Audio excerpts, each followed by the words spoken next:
E olha, está conosco o mestre em antropologia, o ex-capitão do BOPE, Paulo Storani. Capitão, como vai? Boa tarde. Mais uma vez, muito obrigado pela gentileza de o senhor conversar conosco aqui na Jovem Pan. Tiago, boa tarde a todos os ouvintes e parabéns pela matéria, essa cobertura que tem feita aí no Carnaval.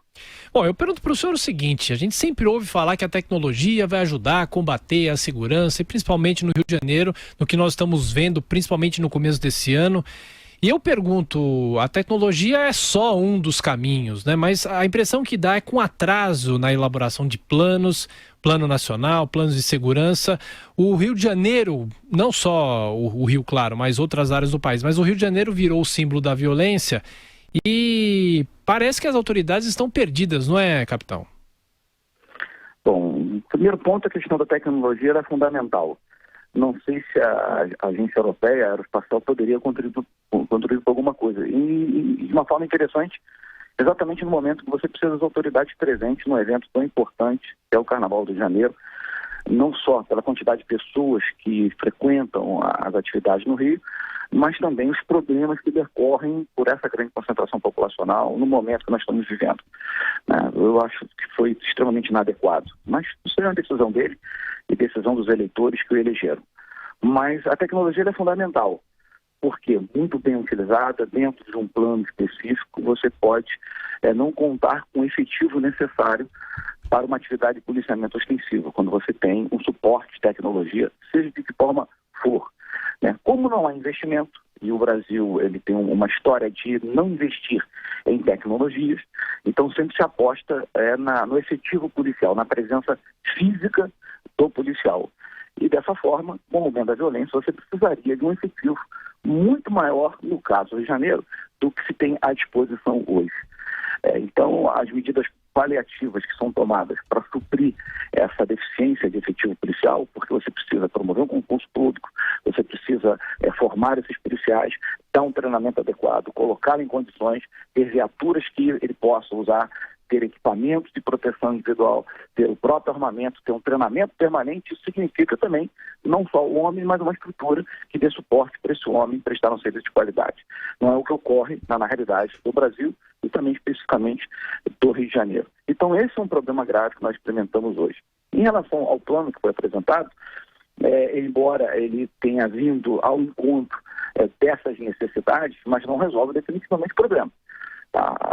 Como você citou aí a matéria anterior à minha chamada, os problemas estão acontecendo, há um problema de incivilidade muito grande por parte dos foliões, por parte de pessoas que aproveitam a oportunidade para cometer delito.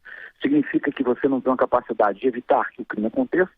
Há um aumento exponencial do número de criminosos por conta de uma legislação frágil, permissiva, como temos no Brasil, e você constrói esse cenário e deposita a responsabilidade no sistema policial para resolver quando ele já está muito aquém dessa capacidade.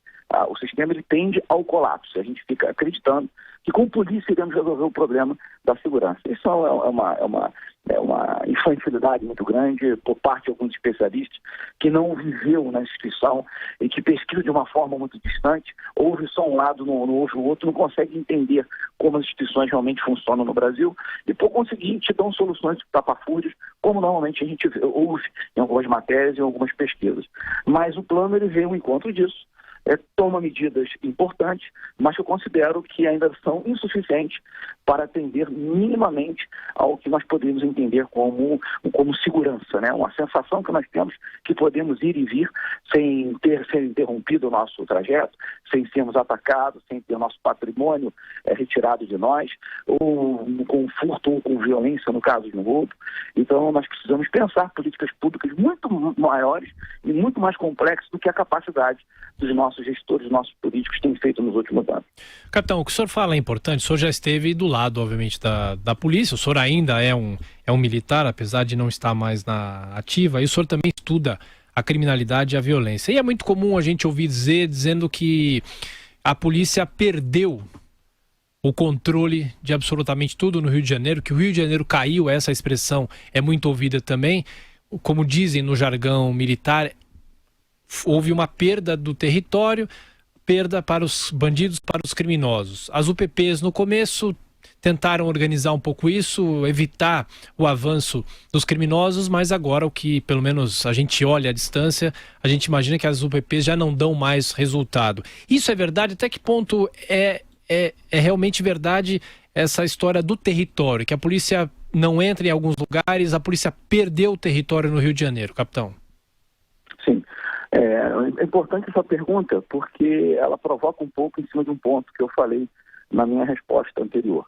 Nós apostamos nos últimos 30 anos, né, no efetivo policial como forma de conter a violência. Em alguns momentos, isso até ocorreu no Rio de Janeiro. Contudo, o custo é muito elevado. É o custo da própria violência que combate a violência. Nós não podemos pensar como alguns políticos e alguns pesquisadores pensam, que se nós oferecermos trabalho para os traficantes, para os criminosos, eles vão abandonar o crime e vão buscar o trabalho com carteira assinada ou um tipo de trabalho que não seja o cometimento do delito como eles veem aquilo que fazem, né? Então, alguns acham que, se der oportunidade, eles vão aderir a esse plano de emprego. Isso é uma infantilidade, isso é uma ingenuidade que beira ao ridículo, né?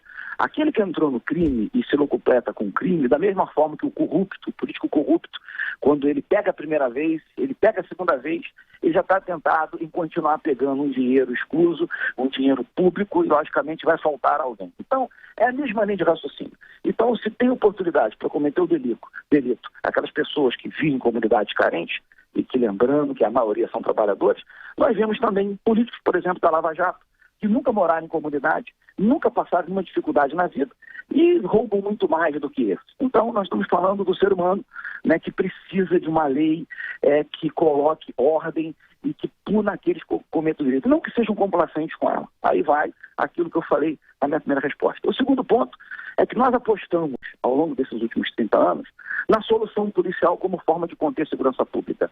Um equívoco muito grande por parte da Constituição de 88, né, que vê a segurança pública como um problema de instituições policiais e não da própria instituição governamental, que, se você investir na educação, der melhor educação, criar uma condição de mobilidade social, fazer com que a criança, o jovem, o adolescente, ele tenha um sentido de conviver em sociedade e não tomar o do outro que não que não lhe pertence, lógico que você vai ter no futuro, sem dúvida nenhuma, daqui a uma geração, comportamento diferente. Nós não investimos nisso, apostamos sempre na contenção policial. A UPP foi uma forma de contenção policial, colocando o policial dentro da comunidade, onde havia um tráfico instalado, onde havia ali pontos de venda de droga, onde notoriamente sabia-se que havia um poder implantado por meio da violência e gerava em torno de um problema sério, que é o tráfico de drogas. E é uma economia que gera recursos, não só para o traficante, mas para muitos moradores da comunidade que fornecem serviço aos traficantes, e não é pouco, são essas pessoas que são mobilizáveis quando há um problema, quanto aconteceu na Cidade de Deus com a prisão de um traficante. Houve uma parada ali na linha amarela, uma interrupção na circulação, exatamente por essas pessoas que dependem do tráfico. Se parar o tráfico, vão ter que buscar outra coisa para fazer. Então, depende. Então, nós vivemos sempre pensando nessa contenção policial. O PT falhou porque o Estado limitou-se à contenção policial e não em nenhuma outra ação que pudesse mudar o cenário da comunidade. Então, pagou-se o preço por isso. E eu, desde o início, há 8 anos atrás, eu alertava as pessoas em todas as entrevistas que eu dava. A UPP, a presença policial, é o primeiro passo. Existe um outro passo a ser dado, que é a intervenção social. E o terceiro passo é a saída da polícia. É a consolidação da pacificação, com a não haver mais necessidade daquela presença maciça policial. E um pequeno efetivo ali, caso seja necessário. Isso não ocorreu. Apostamos sempre em grandes efetivos, em viaturas, em compra de armamento, achando que isso pode solucionar. Como tem alguns momentos, como aconteceu na história do Rio de Janeiro. Contudo, o custo é muito elevado. Elevado por quê? Porque é um enfrentamento. Termina-se com o enfrentamento entre a força policial e os traficantes armados com fuzis que entram no Rio de Janeiro com a mesma facilidade que as drogas entram e qualquer outro contrabando. Competência da Polícia Federal. A Constituição Federal limitou a segurança pública a um sistema policial e não um sistema de justiça criminal que pudesse intervir minimamente nessas ações para que pudéssemos viver na paz social necessária, como eu disse na minha resposta anterior, de ir e vir com tranquilidade e podemos usufruir, por exemplo, um carnaval sem medo de ser roubado, ter um aparelho celular roubado ou sermos vítimas de qualquer outro tipo de violência. Então, apostando sempre nisso, no cara, Thiago, é o que a gente está experimentando no Rio de Janeiro e, consequentemente, isso será um modelo para todo o país. Nós temos um problema sério de identificar esses vetores, esses problemas, desenvolver políticas públicas que possam complementar ou ser complementado com a ação de polícia. Se nós apostarmos sempre nas ações de polícia, nós vamos ter sempre o confronto como a instância máxima de solução do problema. E no confronto, lamentavelmente, pessoas inocentes estão perdendo as suas vidas, como vários aqui no Rio de Janeiro nas últimas 2 semanas, crianças perdendo suas vidas, policiais, como aconteceu numa tentativa de roubo de veículo durante o carnaval, aí na madrugada, policiais que estavam presentes fazendo o seu serviço, foram intervir num roubo de carro, acabaram sendo alvejados. Então, e também os próprios criminosos. E vira toda essa violência que, quando acontece, a mídia se mobiliza e há um arrefecimento na ação policial. A polícia se arrefecer permite que o traficante se estabeleça, que o criminoso venha para a rua roubar. Porque a polícia ficou muito preocupada com a opinião pública, que quando há uma situação violenta que chama muita atenção, ao invés de nós chegarmos e dar o rosto e avisar o que está acontecendo, pedir por políticas públicas consistentes, as instituições policiais, elas recuam. Ao recuar, avança o criminoso. E é isso que permitiu nós vivemos essa situação que nós estamos vivendo hoje no Brasil e no Rio de Janeiro. Ô, capitão, só para a gente fechar, existe algum exemplo internacional? Muito se fala da Colômbia no combate ao crime organizado, as Farc. Algum exemplo internacional pode ajudar o Rio de Janeiro, já que a gente está falando especificamente do Rio? Tiago, um grande exemplo que vários estudiosos se debruçaram sobre ele é a política de tolerância zero que aconteceu em Nova York, isso nos anos 70, anos 80, é sempre uma referência, um livro chamado As Janelas Quebradas, The Broken Windows, que mostra que quando alguma coisa acontece na cidade, não é imediatamente consertado, a tendência é que se evolua, a que as outras janelas sejam quebradas ou o patrimônio seja depredado. Então, existem pensamentos que mostram, existem grandes exemplos. Aqui no Brasil, esbarra num discurso ideológico transformado em questões eleitorais de liberdade, mas sem responsabilidade. Então, existem grandes exemplos. Você citou o programa da Colômbia, que fez a mesma coisa. O general José Rosso Serrano foi um grande exemplo para a Polícia Nacional da Colômbia, quando foi dado a ele todas as condições necessárias, primeiro para ele limpar a instituição policial de todos aqueles maus profissionais, e teve uma ação muito contundente, uma legislação específica para isso, mudou-se a lei para que isso pudesse ser feito, transformou a Polícia Nacional da Colômbia, que era uma polícia corrupta, numa das mais queridas instituições do país por conta do que ele transformou. Isso por conta da decisão de uma proposta de um general, um integrante da força que conseguiu reunir massa crítica na sua instituição para promover as mudanças necessárias e trazer a Colômbia numa paz social onde todo mundo achava que não tinha mais para onde ir, que não tinha mais solução. Então temos grandes exemplos. Contudo, nós temos um problema sério no país por conta da sua diversidade cultural, da sua diversidade de discursos, de soluções que muitas das vezes parece mais uma fantasia, do que realmente soluções que poderiam ser colocadas em práticas. Nós vemos aqui muitas soluções finais que são dadas, ou é muito permissivo, ou é muito contundente.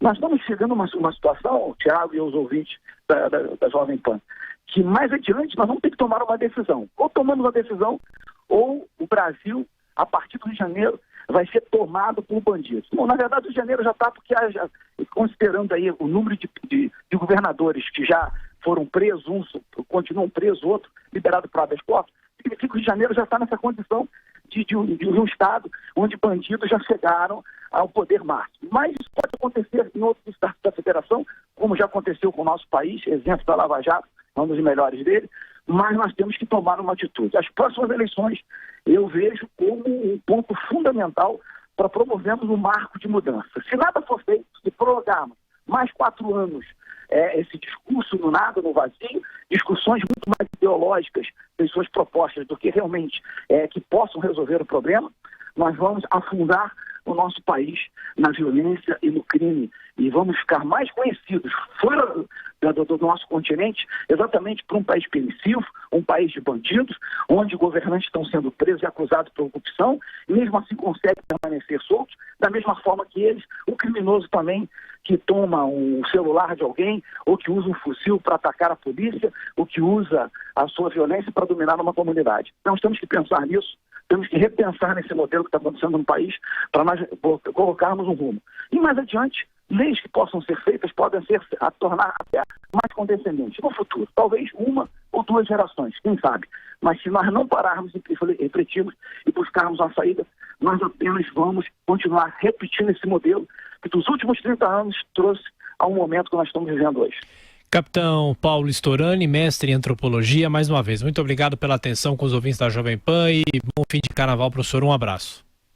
Para todos, que Deus proteja todos nós.